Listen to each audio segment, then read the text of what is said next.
The next model is my model that I devised, the maintenance cycle. And that looks like this. Now we'll come back to this picture. I'm not going to look at that now.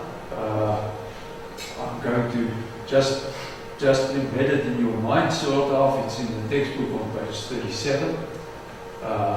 I just maybe have to say that this has the same background that Professor Bill Gerhards had with his EUT model, that he was put into a certain situation and he was told, well, teach this subject area, teach this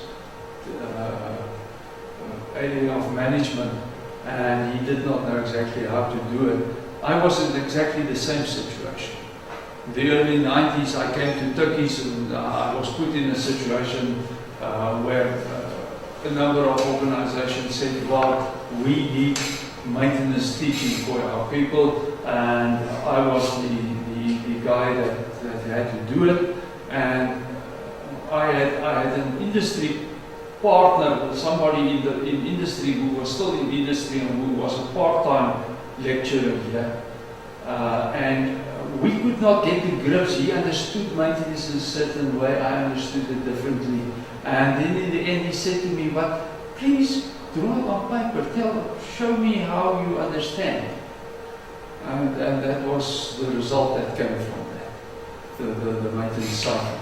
Now it turned out that this maintenance cycle was right spot on, in the sense that this maintenance cycle really explains exactly the processes in that block maintenance management in the EUT model. In other words, in that block that the EUT model did not address those processes, this one addressed that. And we'll look into that as well. But as I say, I did not know about the EUT model at that stage. I simply went and said, well, how do I understand maintenance management? And yeah, it worked out very well, in the sense also that it has not changed much over time. But it's simple. There's nothing complicated to it. It looks more complicated than it is. The maintenance cycle consists of two superimposed cycles. The outer cycle, there's two cycles, an outer cycle and an inner cycle. The outer cycle represents the managerial processes in the maintenance organization. So if we go back, this is what we're talking of. We're talking of this cycle that goes out there. So that's the outer cycle and this is the inner cycle. So we say that the outer cycle represents the managerial processes in the maintenance organization, and we can say that it is the strategic cycle. The outer cycle is the strategic cycle. Exactly what we're talking about. It is strategic things that we're talking about. So there's the outer cycle. So the outer cycle talks of, at that stage we called this the maintenance policy.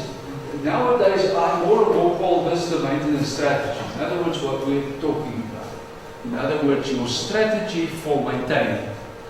The reason why we called it policy at that time was that was the word that was prevalent in the maintenance world. I think the thinking was that an organization has a strategy, not the maintenance department. The maintenance department has a policy as to how do they do maintenance such that it supports the strategy of the organization.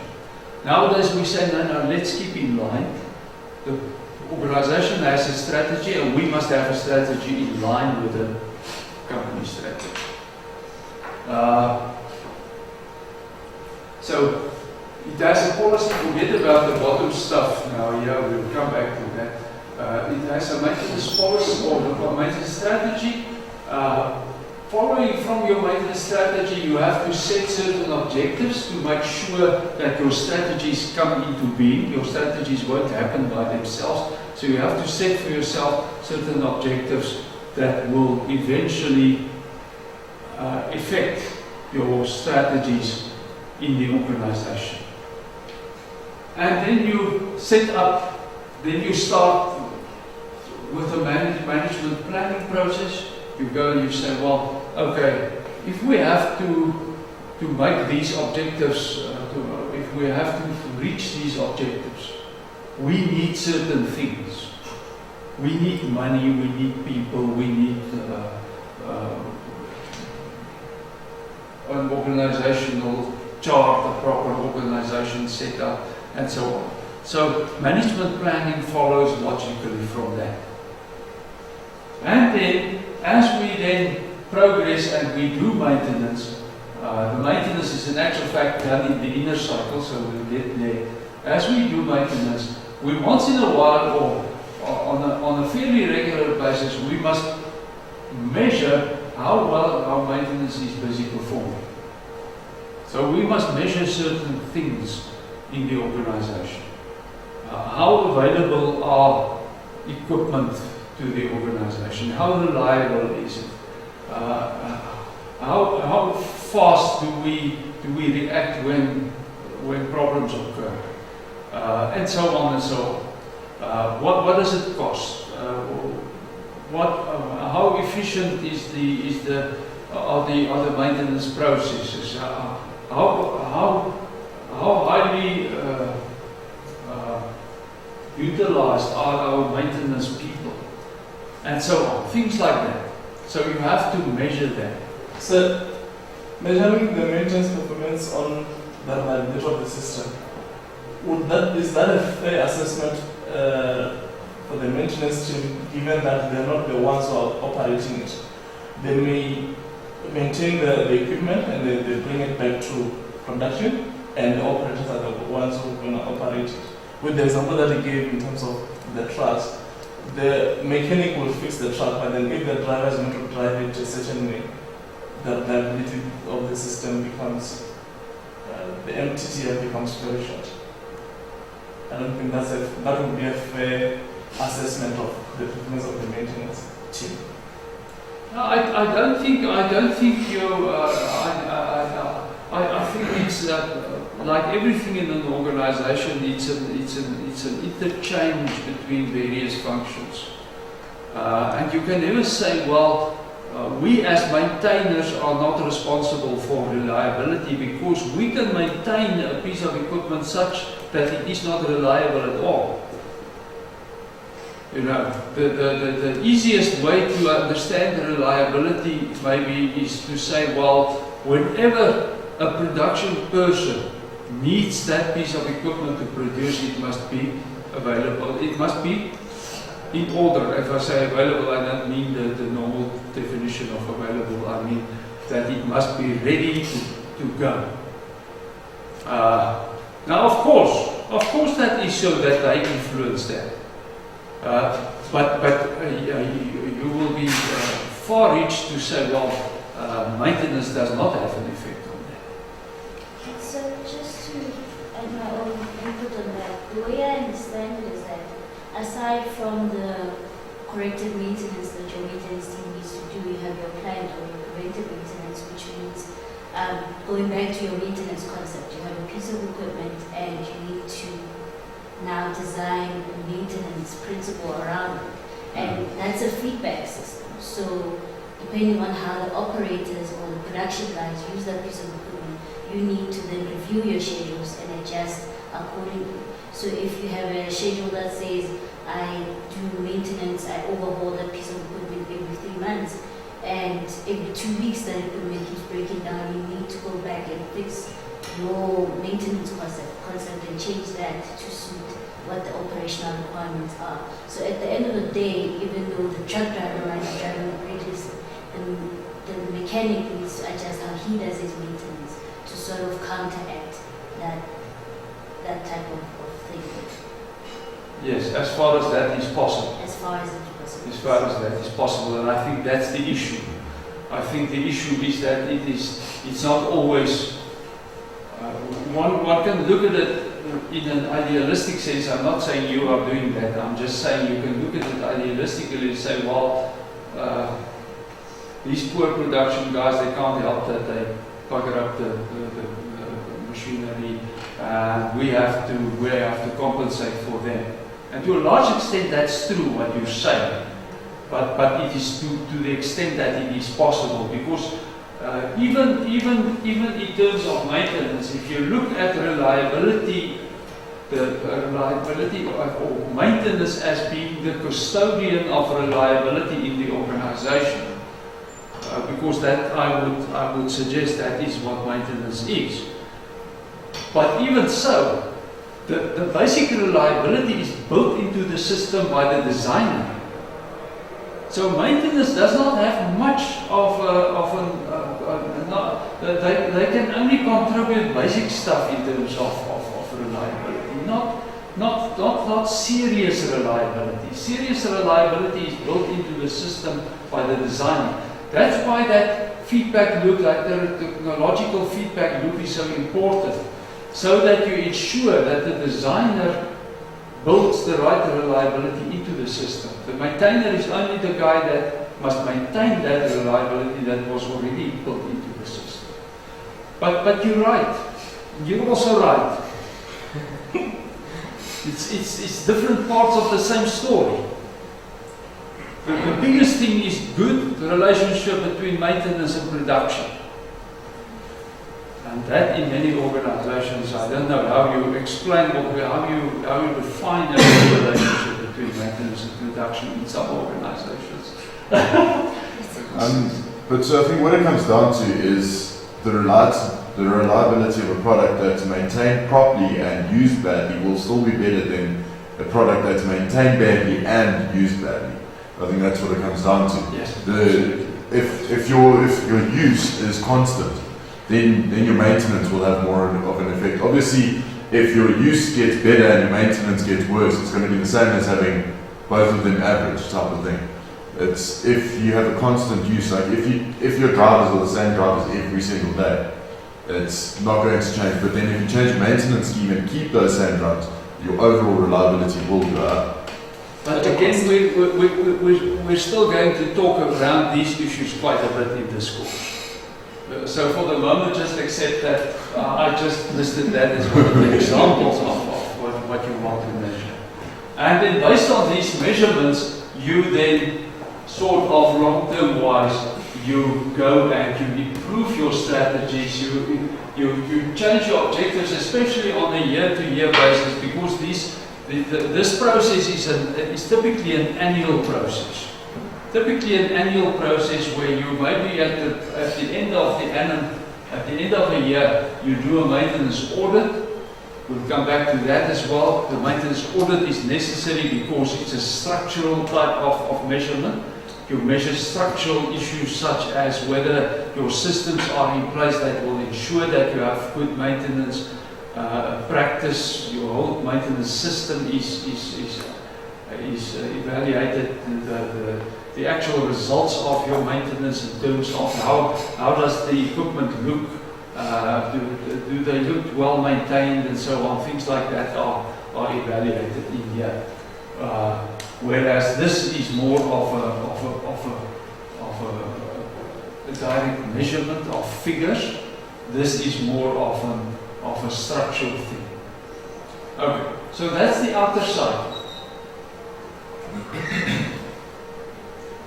The inner cycle represents the tactical and operational processes of maintenance. In other words, that's where the actual maintenance takes place.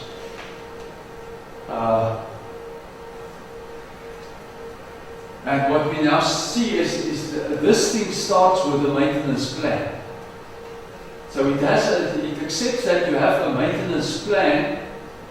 This plan, this little block here, is dubbed maintenance operation. This is where the actual things take place. So the maintenance plan is administrated by what I call maintenance administration. Here it's more typically called maintenance planning. The reason why I did not use the word planning here is because this maintenance plan is not their function to produce. So they get the maintenance plan as a given.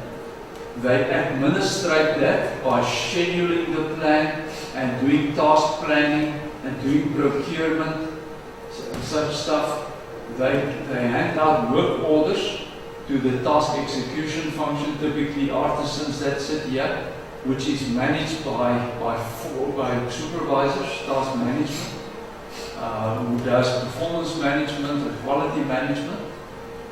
And also from the task you get task feedback that goes back into the maintenance administration area, which is fed back into your computerized maintenance management system, and so on.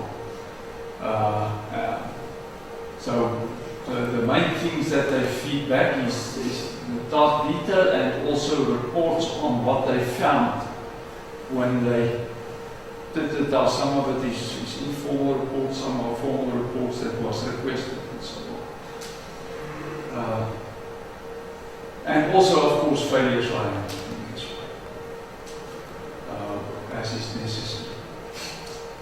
From this whole thing, you get cost figures, cost results, you get performance results, performance of the maintenance function, the maintenance work that does take place, and also maintenance history.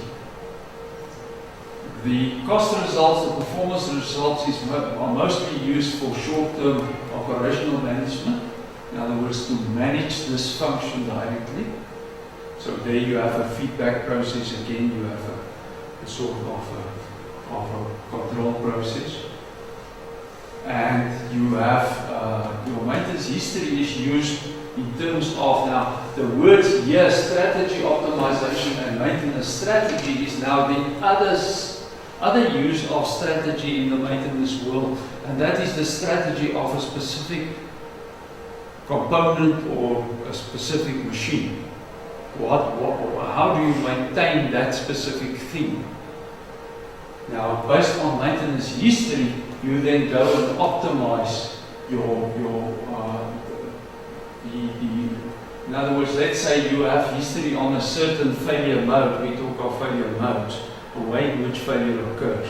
So a certain failure mode, and you have history based on that, and based on that you can do failure data analysis, you can do a reliability centered maintenance analysis, you can do modeling, and this is now more mathematical modeling, and you can use that to optimize your maintenance strategy for that one thing, that maintenance significant item in RCA terms.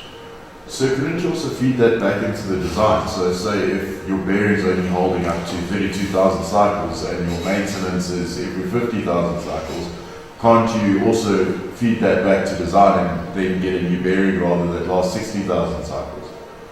Is that... If you think about this whole maintenance cycle as sitting inside that management block in the Eindhoven University of Technology model, EUT model, then you would know that they evaluate eventually and they give technological feedback. So the two things really together makes for a lot of bring you a lot of sense. So for sure that. So then as the actual smaller maintenance would then say, is it worth it to get a new bearing put in or just change the maintenance scheme, and then if they want a new bearing then they obviously send it back in that feedback loop in the EUT. Yes, absolutely. So that is in summary what takes place here. So you will see that here you decide for a specific component or a machine whether you're going to do on-condition maintenance, whether you're going to overhaul it on a regular basis, whether you're going to replace it, or whatever type of strategy you're going to apply. And all of that together falls then into your maintenance plan that you update then as history progresses. Okay. So we say it's important to note that the outer and inner cycles of this maintenance cycle do not represent different levels of management or operational staff. One can easily get the idea that the outer cycle is for the big bosses and the inner cycle is for the small plebs, in the maintenance organization. But that's not how it is. The same persons will often operate both in the outer and inner cycles as shown on the next slide. This figure depicts the various levels of maintenance personnel with their respective inputs in the inner and outer cycles represented on a horizontal cut through the figure. And what this says is, it says the maintenance chief, for instance, will for sure, if you think of him operating at that level, he will work more in the outer cycle than in the inner cycle, but he will still work in the inner cycle as well. And so supervisors will work more in the inner cycle than in the outer cycle, but again, they will work in the outer cycle again as well. And then maintenance, middle management will work in both cycles about at the same extent. Now, this is the typical situation where maintenance engineers come into an organization. So, typical middle manager is a maintenance engineer that a few years and has a very, to a certain extent, a very, well, let's put it this way, they have a fast-track learning situation. They have to learn very fast because they have to translate strategic issues to tactical issues and vice versa. So they typically sit in a situation where they have to, what happens in the inner cycle here, they have to translate for the big chiefs, because the big chiefs, although they also operate in the inner cycle, they tend to forget certain things that they of course knew at one stage, but because they sit where they sit in the organization, they tend to forget. They tend to have these big strategic plans which they want the lower levels to accept and to implement and so on. And the lower level think that they sit in an ivory tower, the lower level think that they don't really know what's going on the floor here. But that's not true. It's not true, but the fact is that is the perception. Now what this guy has to do is this guy has to take what those guys says, the big strategic plans, and to translate it such that these guys buy it.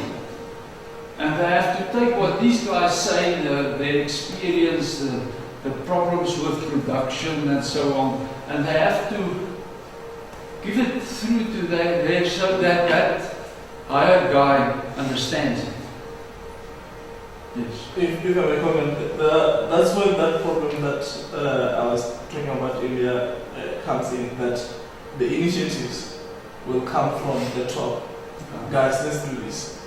And then the people us who are going to be sitting down here, we then ask them, do these people even understand what's going on inside the plant? No. Yes. No. Very, very true. Very true. I have a thing that I call the strategic gap, and we will get to that, which says exactly that there's this gap between the guys up there and the guys down here, and they misunderstand one another. And that's what I say, the typical maintenance engineer has the function of doing that translation. And it's not always so easy. It's quite heavy.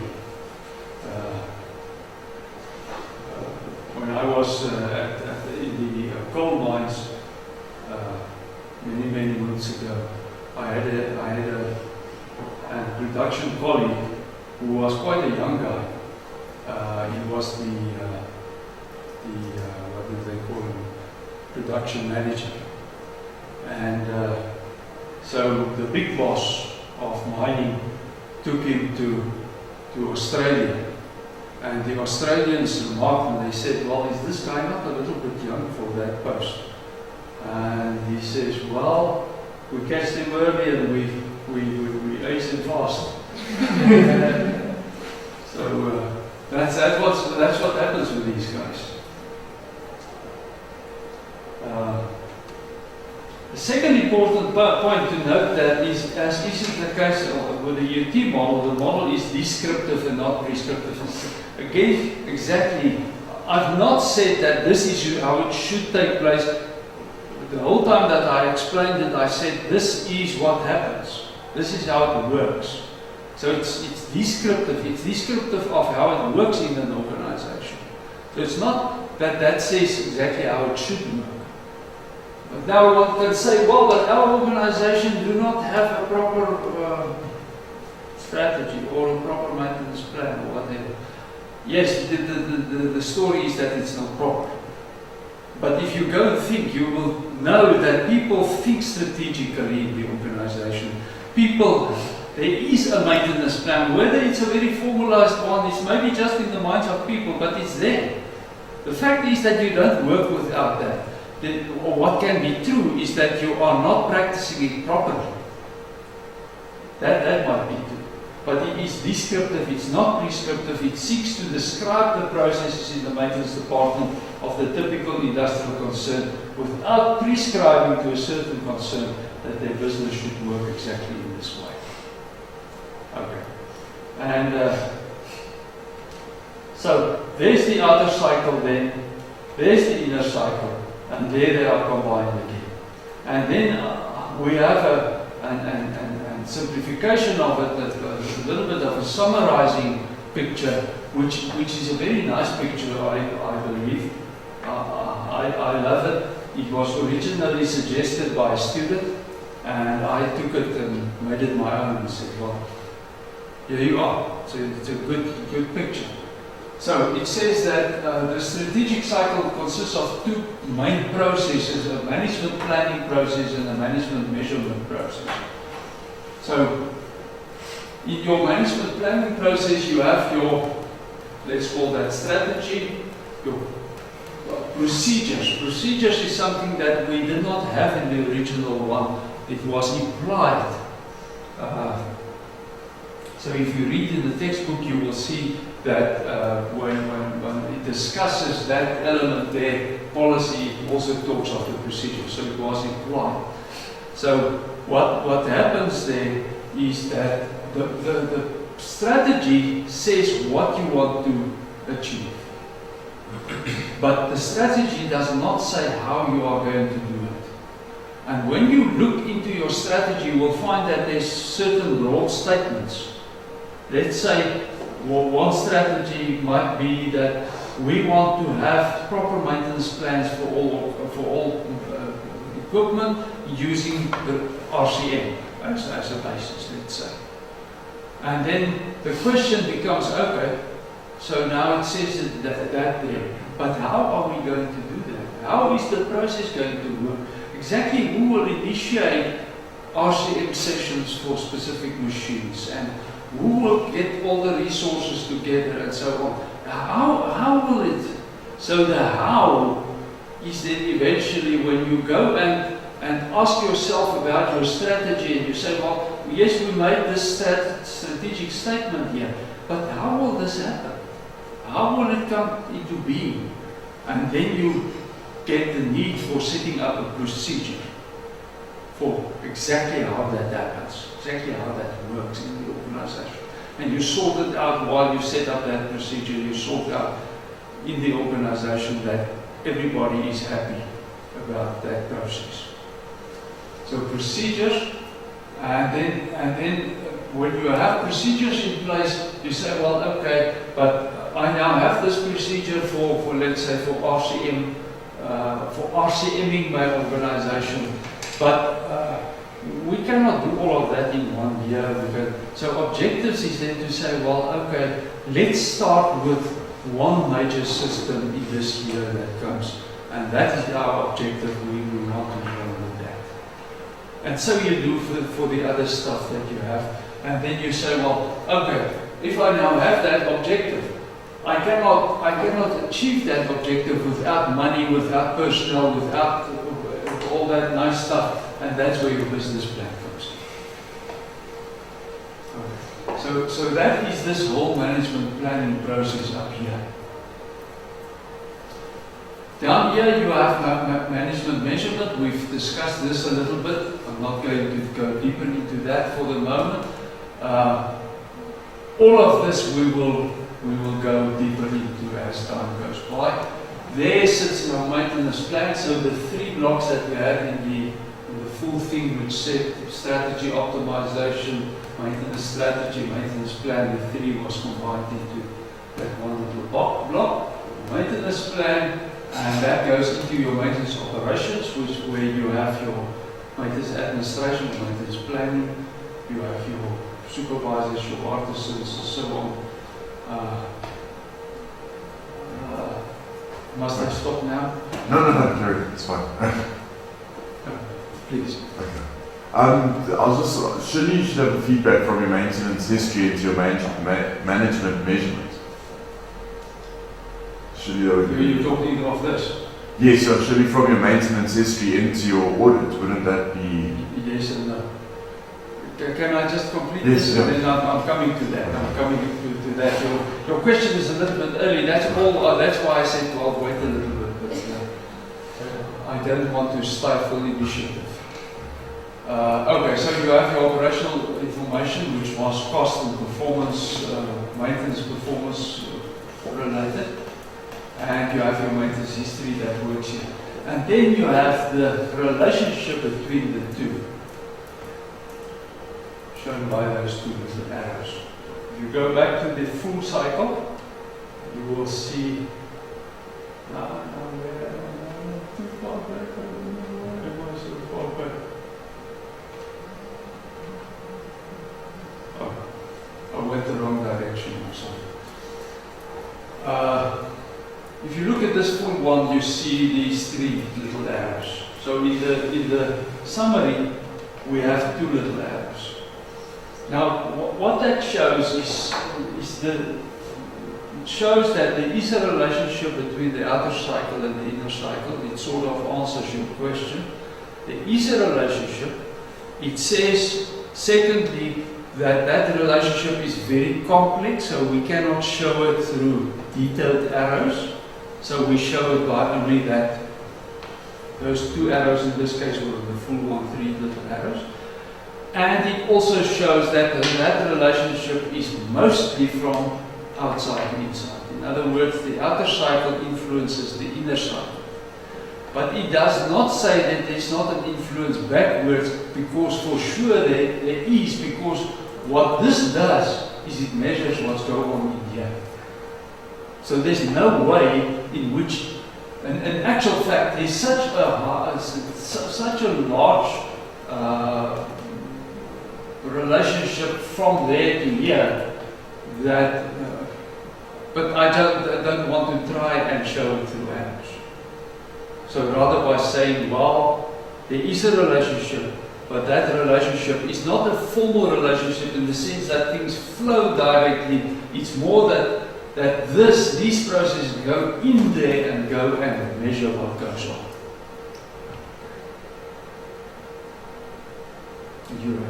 Yeah, so almost the parallel instead of a series relationship.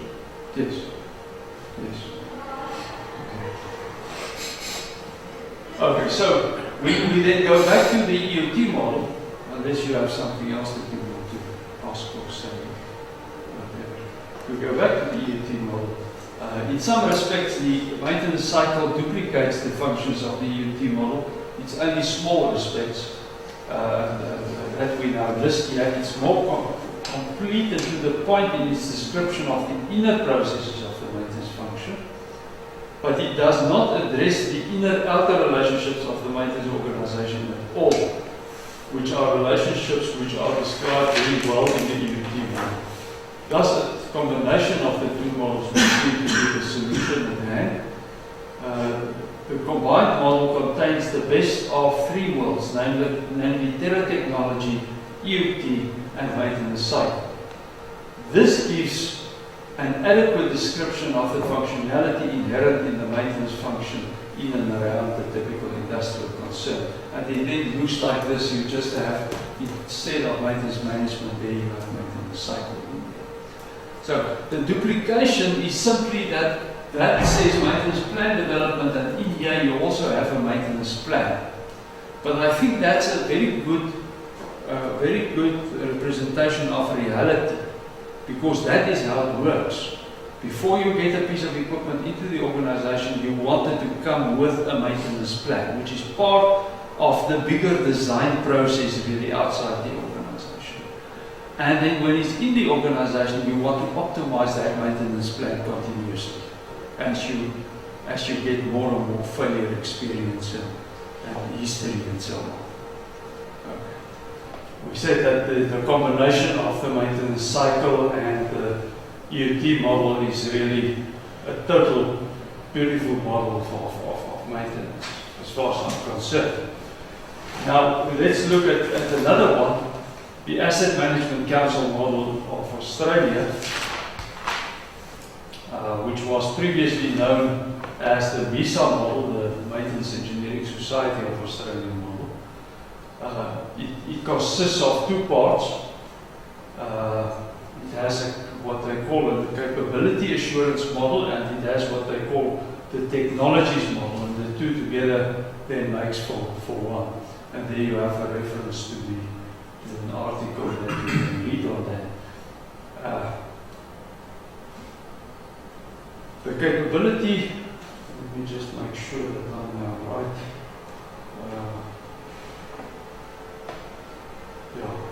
So it consists of those two parts.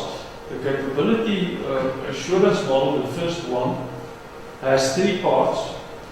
The plan, do, act process, the four principles and the foundation of good leadership and the support of business culture. Now that will become clear just as we now come to it. So we start with the plan, do, act process, and that's built into the model like this. Now this is the model of Deming. He was the guy that, one of the big quality gurus, he was the guy that really promoted this. When we will get to the quality gurus as well, and then we will come to this plan to act model. The origin of the model, it was not with him. The origin came a little bit further back, but with that we will look at when we look at the detail. So what they say is, well, maintenance, like any other thing in an industrial organization, has to happen through planning what you want to do, doing it, checking whether you had the right results, and then acting based on that check. It's like, did I do the right thing? The act is then to say, well, maybe I should change my plan. Maybe I should do it differently next time. So that's the plan, do, check, act idea.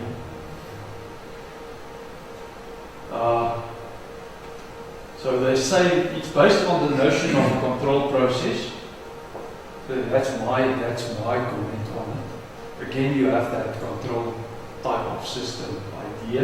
It's sourced from Deming, the quality guru. He's famous for his plan, do, check, act cycle, his 14 points and his 7 deadly diseases. So he had these things that he promoted over time.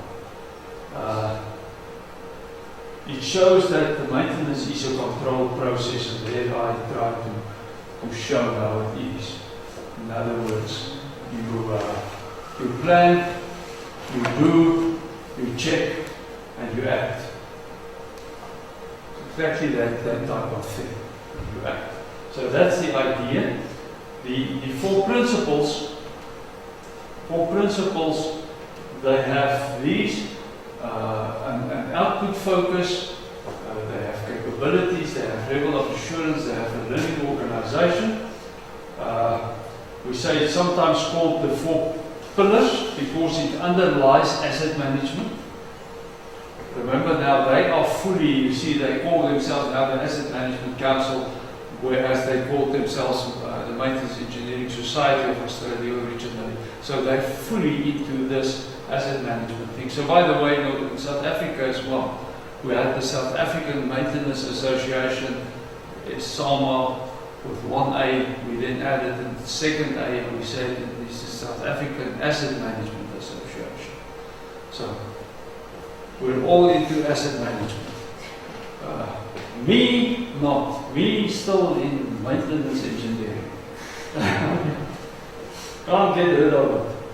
I accept the asset management thing. The thing is, I focus more on maintenance engineering, which is a very important component of the whole asset management situation. Just maybe something on this whole thing of asset management as well.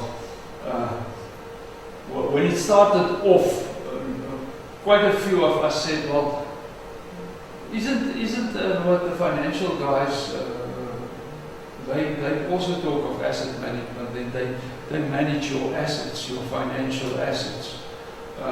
It's a little bit of a confusing term, and because of that, you will find that quite a few people in the world, for instance, Andrew Jardine in Canada, calls it physical asset management. So he talks of PAM, P-A-M, physical asset management, and not asset management, to discern it from the financial asset management. And I think that makes sense, in my opinion. But in any case, in the wider world, it's just called asset management. So, capability, it's the four pillars because it underlies asset management. The first one is capability.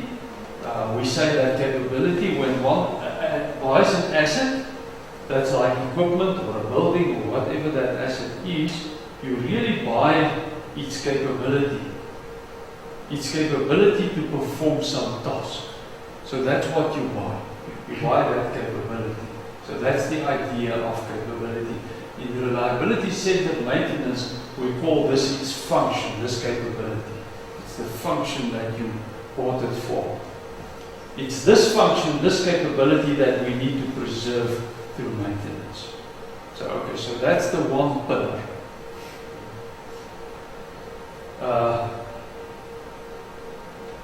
This capability or function may differ for different users of the same type of asset. One user may use an electric motor in an arduous, environmentally unfriendly environment, driving a heavy laden conveyor. Another user may use the same motor in an environmentally friendly environment, driving a lowly laden water pump. This emphasizes the importance of the context of use. It's also very much emphasized in RCM that you should take the context into consideration when you decide what maintenance to do for that thing. So that then in terms of capability. The second pillar or principle is output focus. We say output focus emphasizes that the asset does not only have a static capability, but that the accent is on output. That you don't just want some capability, you want to achieve output. That's the accent. You want to have output, production output. Your organization has to produce so that you can make profit.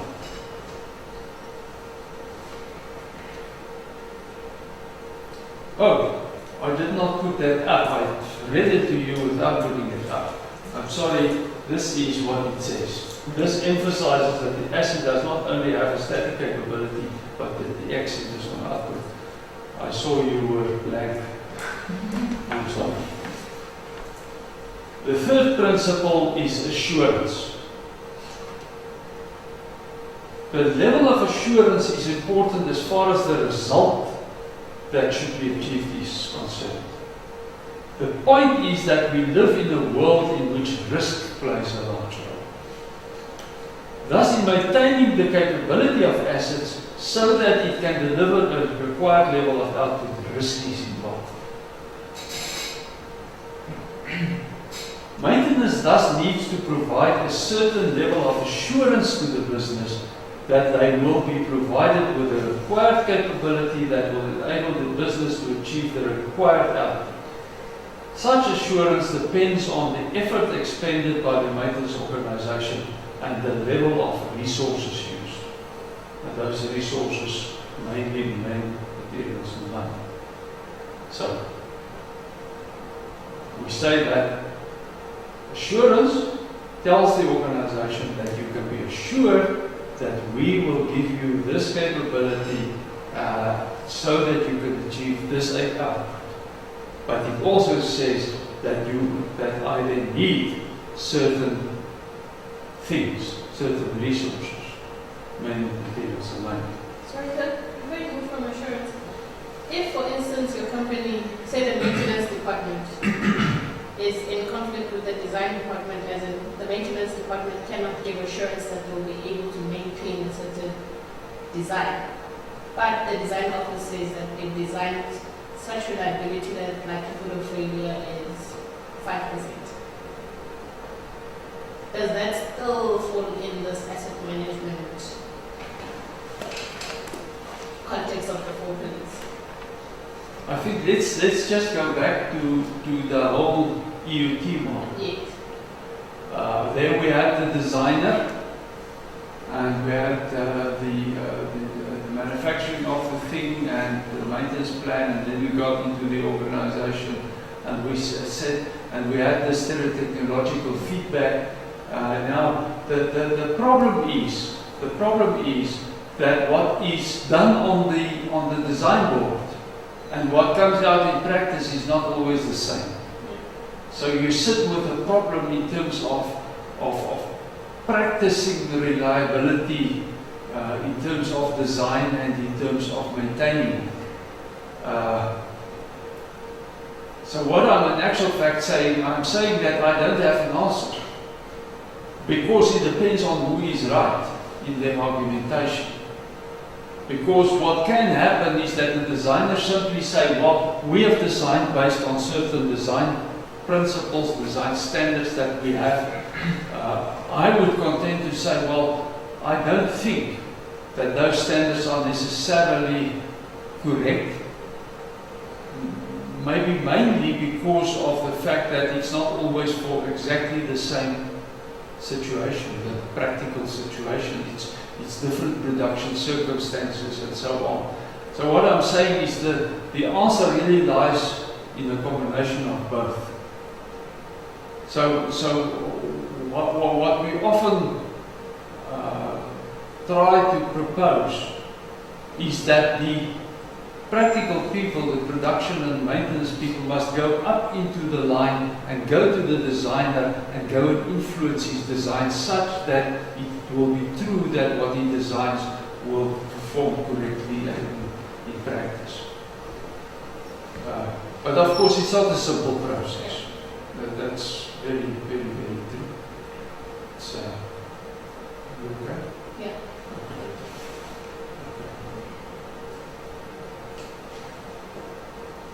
The fourth principle is the learning organization. The learning organization, we say this model, the learning organization model, has as premise that good asset management organizations have a learning organization, or the asset management council model has the premise that good asset management organizations have a learning organization. In other words, the organization keeps on learning. Keeps on learning. The idea of a learning organization came from a guy called Peter Senge in the early 90s. Very, very important thing that he wrote. He wrote many books on the learning organization and the whole process of learning. So this says that good asset management organization have a learning organization. That is an organization that encourages its people to challenge the old ways of doing things. Maintenance needs to improve ways of doing. In other words, must keep on improving. Comes back to your question. Okay, so that's the second part, the 4 principles of the model. And the third part is the foundation of good leadership and the support of business culture. And that is shown like this. So you show the leadership on the one side and then culture on the other side, and with the whole process in the middle, which is that process, that plan to act, plan, reject, act process in the middle.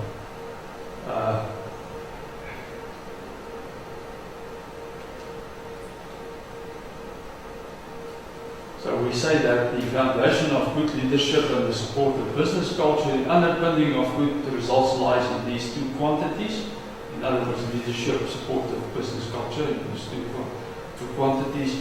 No good result can be achieved if the business culture is not conducive to good results and the organization is not led towards excellent results. So no good result can be achieved. Okay, then we get to the total capability assurance model, and that then looks like this. So there you have the components combined. So you have the total model, and I suggest that you go and read that article in full. This is a fairly good summary that I've given of that, but it's another view. Now think back to the UT model combined with technology and combined with the maintenance cycle. That is more a model of how it works, how it functions. This is more a model of what is involved in it. What are the components in it? What are the things that drives it? So it says that you must have capability to produce output that must be assured through a living organization, and in the whole process you must all the time you must experiment, plan, do, check, act, improve. Continuous improvement lies in there, and you must have culture and leadership in place. Personally, no. I'm not going to take sides. I think personally my side must be on my side.